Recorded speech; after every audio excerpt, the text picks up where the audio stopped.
In the middle of the road, Nathan wakes up and realizes he's been in a car accident.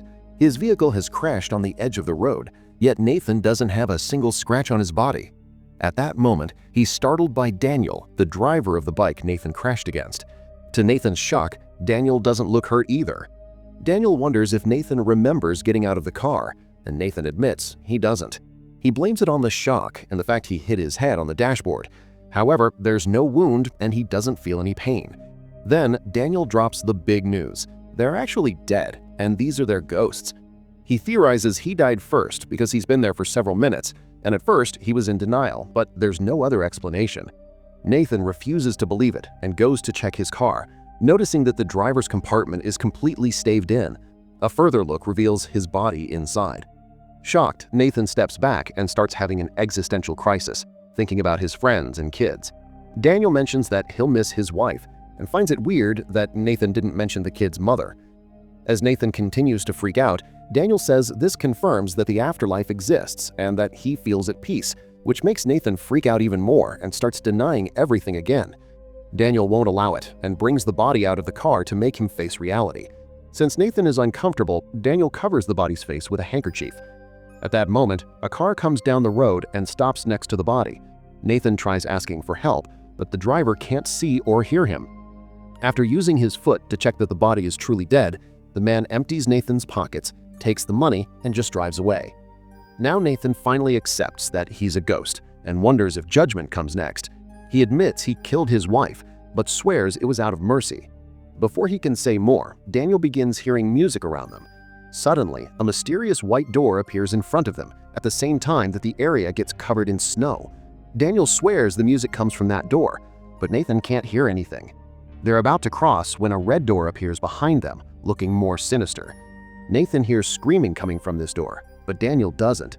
They conclude the white door must lead to heaven, and the red door goes to hell, meaning Nathan is being punished for killing his wife. Nathan freaks out again, explaining that his wife had been sick and he only wanted to put her out of her misery. Daniel ignores him and tries crossing his door, but Nathan pushes him and crosses first. However, nothing happens. When Daniel mentions he should behave better if he wants to get a better door, Nathan apologizes for not seeing Daniel on his bike while he was driving. In return, Daniel admits he had been distracted by a little girl playing at the side of the road. The men share a hug to say goodbye, and Daniel crosses the white door, yet nothing happens to him either. He tries again to no avail, and he stops hearing the music.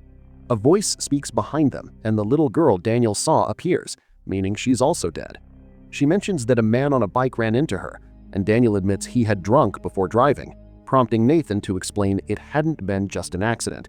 Daniel had been reckless and killed an innocent child. After a short argument, the guys try to guide the girl to the door, but she's been taught not to trust strangers and starts screaming. They fail to calm her down, and Daniel gets tired, so he just picks her up and throws her into the white door. The girl immediately disappears, and so does the white door. Afterward, the guys accept it's time for them to cross as well. Daniel hesitates a little, so Nathan kicks him in before explaining the situation with his wife again. He's certain he didn't do anything and refuses to go. However, a huge monster appears on the road carrying souls in its flaming mouth, and a terrified Nathan finally crosses the red door. Then Nathan shows up in hell, where he finds thousands of souls unconscious on the ground.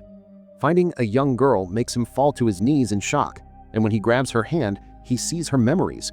The girl's name is Jean, and there are creepy shadows in her room. It's normal for her to have trouble sleeping because her parents won't stop arguing about her. The mother wants to help her daughter, however the father is terrified of the kid and thinks they actually need protection. Tired of this, Jean gets off bed and lets her music box play before checking the window. There's a huge tree outside, and she blames the creepy shadows on it. Then she goes downstairs for a snack and notices her parents are still arguing about her. She chooses to make the snack herself and spreads jam on bread slices rather clumsily, although she looks happy to handle a knife.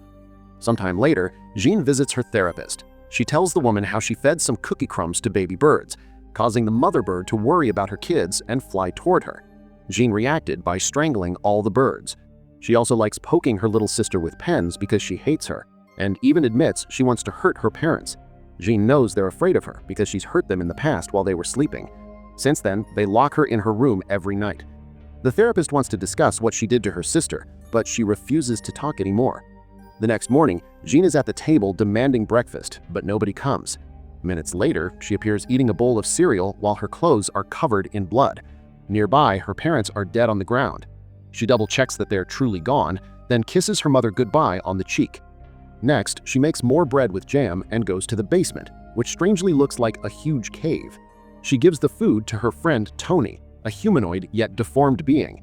Jean thinks Tony killed her parents, but he denies it. While Tony eats, Jean announces that since her parents are dead, he can go upstairs and live with her. Now Tony wanders around the house and is amazed by the feeling of the warm sunlight which he never saw before. Jean takes him to the bathroom and teaches him how to use the bathtub while she puts on her mother's makeup and jewelry. Once again, Tony is amazed by the feeling of clean water on his deformed skin. Moments later, Tony puts on clean clothes that used to belong to the father, and Jean asks him for help to move the bodies. But first, Jean wants to prepare a surprise as a final goodbye. Using her imagination, Jean prepares a play for her parents' bodies in the audience. She tells the story of waking up to no breakfast, imagining an audience laughing at her jokes. Then she uses a chain to drag Tony to the stage, announcing he's the killer and that he'll be executed. Tony again denies having killed anyone, explaining he has no memories of his existence before appearing in the cave. Jean makes the crowd vote for his execution, and Tony is forced to step on a stool to self-delete. Afterward, Tony hides the mother's body under the double bed while Jean happily jumps on it, thinking about teasing his parents with a knife while they slept. Soon, Tony brings the father's body to hide it too, and he realizes he can't see himself on the mirror, confirming he's the representation of Jean's dark side and she killed her parents last night. Since neither of them can cook, they have cereal and bread with jam for lunch. At that moment, someone rings the bell and Jean opens the door to find the mailman. He needs an adult to sign the delivery, so Jean starts calling for Tony to no avail. The mailman decides to give her a missed delivery card and leaves. Then Jean desperately goes looking for Tony, not finding him anywhere downstairs. As she runs, the creepy drawings she's done through the years are shown. Eventually, she finds Tony in her parents' room, feeding on the bodies. She yells to stop it as the door closes. Later, while her toys burn down, Jean checks on her little sister who is making a drawing about the murder. Jean announces that Tony is hungry and takes her sister to the kitchen, where she pushes her into the oven before turning it on. Then Jean leaves the kitchen singing a happy tune as the shadows follow her on the walls. In hell, Nathan is disgusted by what he just saw and crawls away. He finds a teenage girl and her mother, so he touches them next. The mother is called Julia, and in the memory, she's trying to make tea while holding back a breakdown. She calls her daughter's name, but she won't answer. Then she notices a dry blood stain on the table. Trying to scratch it off makes her feel worse. Still in denial, Julia goes to the bathroom to take her daughter's body out of the tub, which is filled with bloody water. She continues to cry as Chloe is dragged around like a doll, and eventually she's brought to the kitchen table. Julia serves breakfast for her and talks about possibly going on a vacation together. A flashback from the previous morning shows Chloe in the bathtub trying to buy time. Julia came in and reminded her to hurry up because they couldn't be late to school every day. Afterward, during breakfast, Chloe kept listening to her mom arguing with coworkers on the phone while staring at a knife. Memories of people violently harassing her at school haunted her, making her life miserable. A quick prick from the knife made Chloe's finger bleed and caused the stain on the table.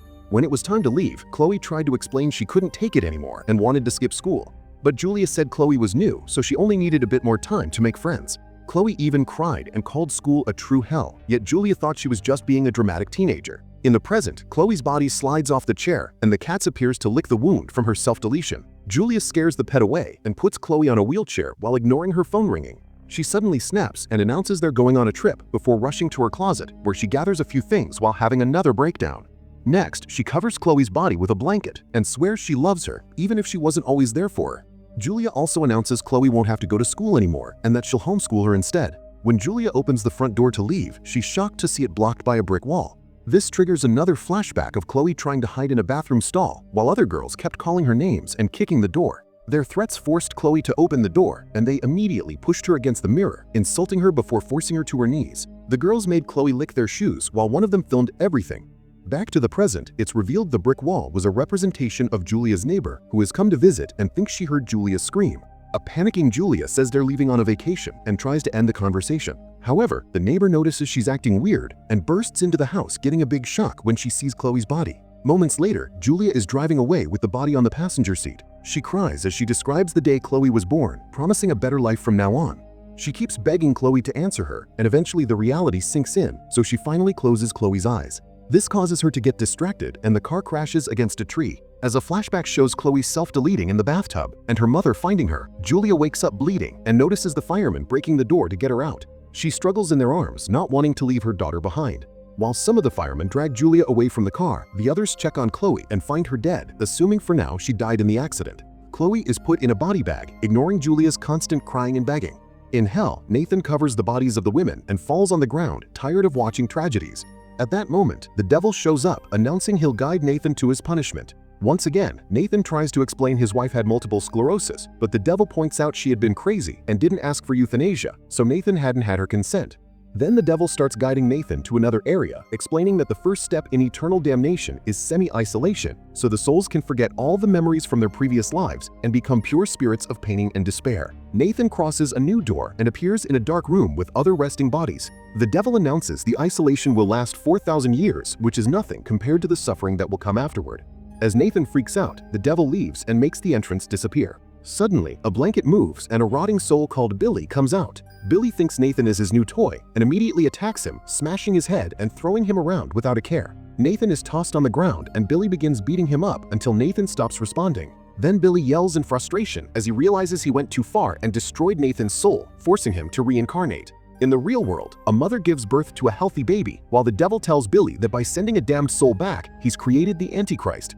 The devil punishes Billy by cutting his head off, then he explains his body will grow back and Billy's new mission is to bring Nathan's soul back. Sometime later, Billy appears in the baby's room.